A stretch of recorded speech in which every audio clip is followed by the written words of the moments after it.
अस्सलाम वालेकुम dear students, कैसे हैं आप सब। My name is Rayan Malik and I am here to teach you physics class 9th। इन दिस लेक्चर we are going to start the topic of chapter number 1, which is significant figures. So let's start our lecture. So we have to measure a length of a wall. So आपने एक wall की length को measure करना है, तो आपके पास एक value आ जाएगी.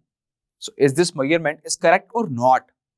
If yes, it is correct, then how you make sure that this measurement is correct? So the accuracy in measuring a physical quantity depends upon various factors. The first factor is the quality of a measuring instrument. कि एक measuring instrument की quality क्या है?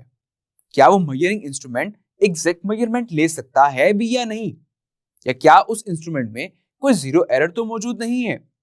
So this factor is very important in measuring a physical quantity. The second factor is the skill of the observer. कि वो observer जो reading ले रहा है, जो measurement ले रहा है, क्या वो skillful है भी या नहीं? As we discuss in meter rule and measuring cylinder, कि वहां पर आपका आई कंटेक्ट जो है वो एग्जैक्ट उस रीडिंग पर होना चाहिए. अगर आपका आई कंटेक्ट उस रीडिंग के बिलो या अबव होगा तो आप एग्जैक्ट मेजरमेंट नहीं ले सकते. Now the third factor is the number of observations made. कि आप एक मेजरमेंट को कितनी बार मेजर कर रहे हैं. जब हम किसी भी चीज की वैल्यू एक बार हम मेजर करते हैं तो हमारे पास एक वैल्यू आ जाती है, लेकिन जब आप दूसरी बार मेजर करते हैं सो एक्सपेक्टेड है कि आपके पास वो रिजल्ट्स ना आए.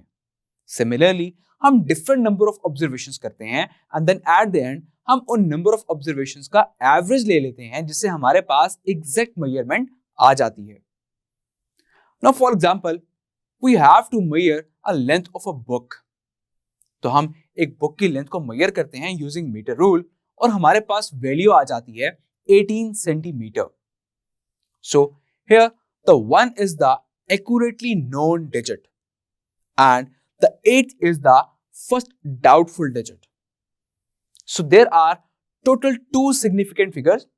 One is the accurately known digit and the 8 is the first doubtful digit.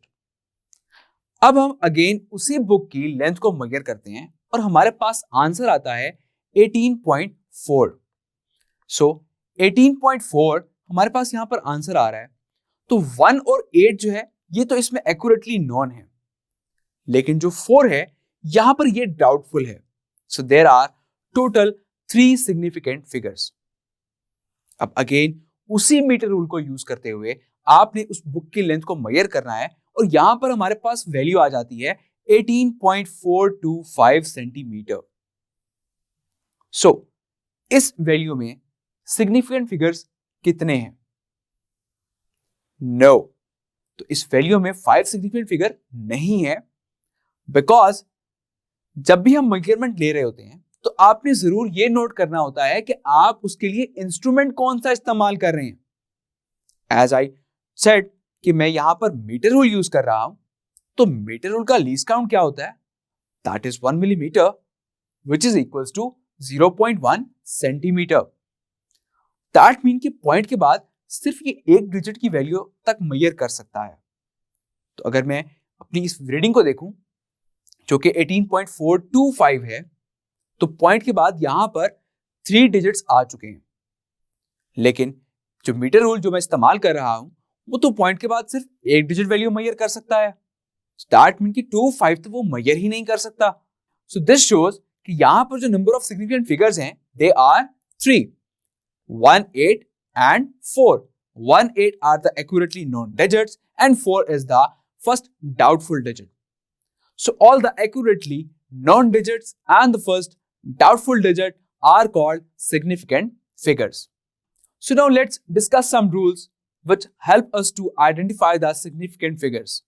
And the first rule is the non-zero digits are always significant. So what digits जो कि non-zero हैं वो सब के सब सिग्निफिकेंट होते हैं. For example 27. अब यहां पर जो 27 है ये नॉन जीरो डिजिट्स हैं, तो हम कहेंगे कि इसमें 2 सिग्निफिकेंट फिगर्स हैं.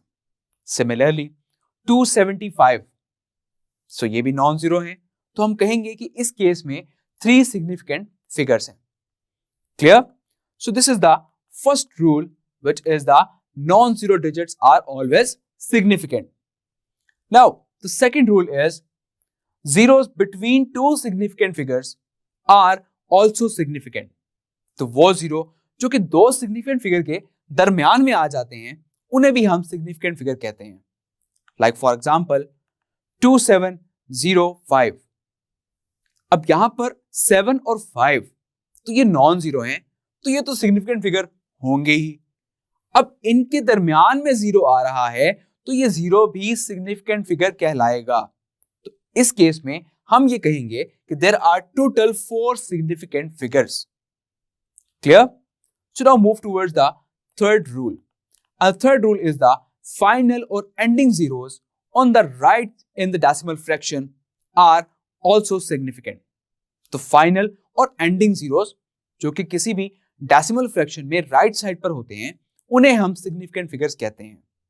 Like for example 275.00. So 275 ये तो non-zero digits हैं तो ये तो significant figures होंगे ही. लेकिन यहां पर 00 जो हैं they are the ending zeros, तो इन्हें भी हम significant figure कहेंगे. So there are total 5 significant figures. So now let's discuss another rule that zero written on the left side of the decimal point for the purpose of spacing the decimal point are not significant. तो वो zeros जो कि left side पर रखे जाते हैं spacing के लिए तो उन्हें आप significant figure नहीं कहते. Like for example 0.03. तो अब यहां पर जो नॉन जीरो डिजिट है वो है 3. तो 3 से पहले जितने भी जीरोस हैं they are used for the purpose of spacing. तो इन जीरोस को फिर हम सिग्निफिकेंट फिगर नहीं कहेंगे. तो ऐसे केस में आपके पास सिग्निफिकेंट फिगर होगा सिर्फ 1 which is 3. Now second example like 0.027. Again यहां पर भी 27 है नॉन जीरो डिजिट्स तो ये तो सिग्निफिकेंट फिगर होंगे ही. लेकिन जो जीरो आपके लेफ्ट साइड पर सारे मौजूद हैं वो सारे के सारे स्पेसिंग पर्पस के लिए यूज किए जा रहे हैं तो उनको हम सिग्निफिकेंट फिगर नहीं कहेंगे. तो ऐसे केस में हमारे पास total number of significant figures होंगे 2. Now the last rule which is in whole numbers the end in 1 or more zeros without a decimal point. These zeros may or may not be significant. So in such case, it is not clear which zeros serve to locate the position value and which are actually part of the measurement. And in such a case, express the quantity using scientific notation to find the significant zero. So अगर आपके पास कोई ऐसी value, कोई ऐसा whole number जिसमें final और ending zeros जो हैं वो आपके पास आ रहे हो तो उस केस में आपके पास total number of significant figures कितने होंगे. सो ऐसे केस में ये क्लियर नहीं होता कि ये सारे के सारे जीरोस जो हैं ये सिग्निफिकेंट फिगर हैं भी या नहीं. तो बाज दफा ये होता है कि ये जीरोस जो हैं अगर तो उस पोजीशन को लोकेट कर रहे हैं तो फिर तो हम कहेंगे कि ये जीरो सिग्निफिकेंट फिगर हैं. लेकिन इनको लोकेट करने के लिए, इनको फाइंड आउट करने के लिए कि क्या ये जीरो सिग्निफिकेंट फिगर हैं भी या नहीं, तो हम क्या करते हैं कि उस वैल्यू को कन्वर्ट करते हैं साइंटिफिक नोटेशन में. तो इस तरह से आप इजीली ये बता सकते हैं कि वो जीरो सिग्निफिकेंट फिगर्स हैं भी या नहीं. सो आई होप आपको यहाँ पर सारे के सारे रूल्स क्लियर हो गए होंगे कि किन रूल्स को फॉलो करते हुए हम ये फाइंड आउट करते हैं कि आपकी वैल्यू में कितने सिग्निफिकेंट फिगर्स मौजूद हैं. So now let's solve an example 1.4 to clear more concepts. Now example number 1.4 which is find the number of significant figures in each of the following values. Also express them in scientific notation. तो आपने इन values को scientific notation में भी express करना है और आपने ये भी बताना है कि इन वैल्यूज में सिग्निफिकेंट फिगर्स कितने हैं. As the part A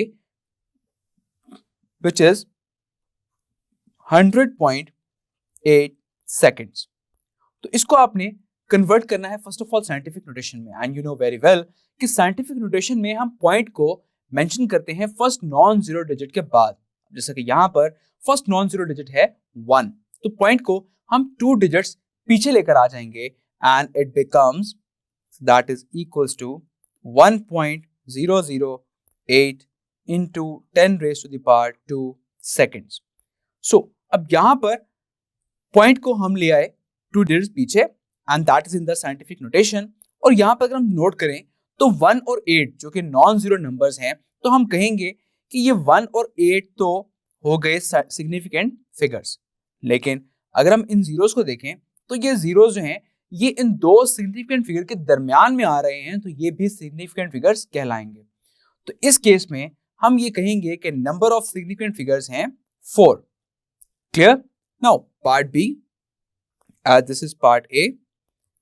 so part B में हमसे कहा गया है 0.00580 kilometre. So first of all इसको हम कन्वर्ट करते हैं साइंटिफिक नोटेशन में। As according to scientific notation, point को हमने मेंशन करना है फर्स्ट नॉन जीरो डिजिट के बाद, and in this case which is 5।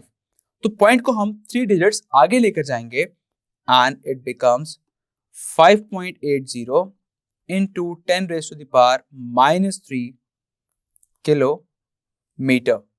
So now 5.80 into 10 raised to the power -3, जैसा कि फर्स्ट 3 जीरोस थे which is 0.00। सो ये जीरो जो हैं ये तो स्पेसिंग पर्पस के लिए यूज हो रहे हैं, दैट्स वाई इनको आप सिग्निफिकेंट फिगर नहीं कहेंगे। लेकिन अगर हम यहां पर देखें सो 5.80, 5 non zero number, 8 is also non zero number, और ये जो जीरो है यहां पर ये कहलाएगा, ये एंडिंग जीरो है, तो हम कहेंगे कि ये भी सिग्निफिकेंट फिगर है। सो 580, तो इस केस में नंबर ऑफ सिग्निफिकेंट फिगर हो जाएंगे 3। Clear? Now to solve part C. In part C, which is 210.0 gram. So 210 again, यहाँ भी हम पॉइंट को लेकर आएंगे फर्स्ट नॉन जीरो डिजिट के बाद which is 2।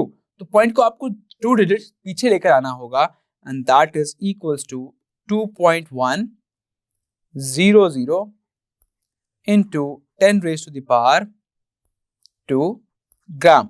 Now it is in scientific notation. अब 2 और 1 तो ये तो हो गए नॉन जीरो नंबर, तो हम कहेंगे कि ये भी साइंटिफिक सिग्निफिकेंट फिगर्स हैं।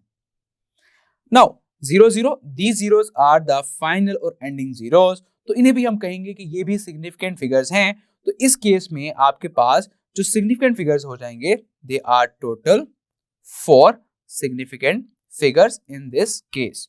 क्लियर? सो आई होप इस एग्जांपल के थ्रू आपको ये कंसेप्ट क्लियर हो गया होगा कि किस तरह से हम एक वैल्यू में से significant figures find out कर सकते हैं। So now let's move towards the screen. So now rounding the number.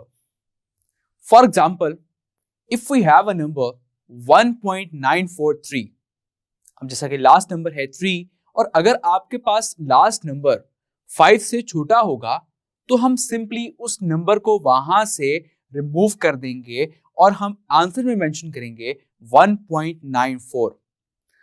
Rounding off जो है ये बेसिकली सिग्निफिकेंट फिगर्स को डिक्रीज कर देता है, and as we discuss in the lecture कि सिग्निफिकेंट फिगर जितने ज्यादा होते हैं आपकी मेजरमेंट उतनी ज्यादा एक्यूरेट होती है।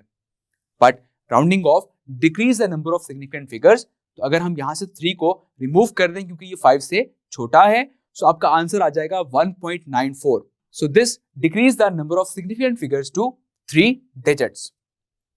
Now if we have a value 1.947, तो ऐसे केस में हम क्या करेंगे? ऐसे केस में हम इस 7 को यहां से रिमूव कर देंगे, लेकिन क्योंकि आपका जो 7 नंबर है वो 5 से बड़ा है, तो उससे लेफ्ट साइड वाले डिजिट को आप राउंड ऑफ कर देंगे एंड द आंसर इज 1.95। तो इस तरह से भी आपके सिग्निफिकेंट फिगर जो हैं वो डिक्रीज हो जाते हैं। बट राउंडिंग ऑफ की यहाँ पर हमें कंडीशन देख ली कि अगर आपका लास्ट डिजिट जो है वो 5 से बड़ा है तो हम उसके साथ लेफ्ट डिजिट को हम राउंड ऑफ कर देंगे and it becomes 1.95। Clear? Now let's suppose if the last digit is 5, then what we can do, because it is not greater than 5 or not less than 5, If it is exactly 5, तो फिर हम क्या करेंगे? Then we have to round it to get the nearest even number. For example, if we have a value 1.35, so 1.35, अब यहां पर 5 ना 5 से बड़ा है ना वो छोटा है, तो हम क्या करेंगे? सिंपली इस 5 को यहां से रिमूव कर देंगे और जो आपकी लेफ्ट साइड पर वैल्यू है उसको हमने इवन नंबर में लेकर आना है, तो उसको हम राउंड ऑफ कर देंगे and it becomes 1.4. Similarly, we have a value 1.45. Again last digit है 5, तो 5 को हम सिंपली रिमूव कर देंगे और उससे पहले लेफ्ट डिजिट को आपने राउंड ऑफ करके इवन नंबर लेकर आना होता है, लेकिन अगर तो वो इवन नंबर पहले से ही है which is 4, तो हम सिंपली आंसर में लिख देंगे 1.4. So these are the methods to round off the numbers. Now let's have a short quiz. That what are significant figures? So all the accurately known digits and the first doubtful digit are called significant figures. Now another question. On which factors does the accuracy of a measurement depends? As we discussed in the lecture, the accuracy of a measurement depends on the various factors. The first one is the quality of the measuring instrument. The second one is the skill of the observer. And the third one is the number of observations made. So these are the factors on which the measurement depends. So in this lecture, we have studied about significant figures and the rules of significant figures, then how we can find the number of significant figures in a measurement. And then we have solved an example, number 1.4, and then we discussed the rounding of numbers. So I hope ये lectures आपको बहुत अच्छे से समझ आ गया होगा. सो अपना बहुत सारा ख्याल रखिएगा. Take care. अल्लाह हाफिज.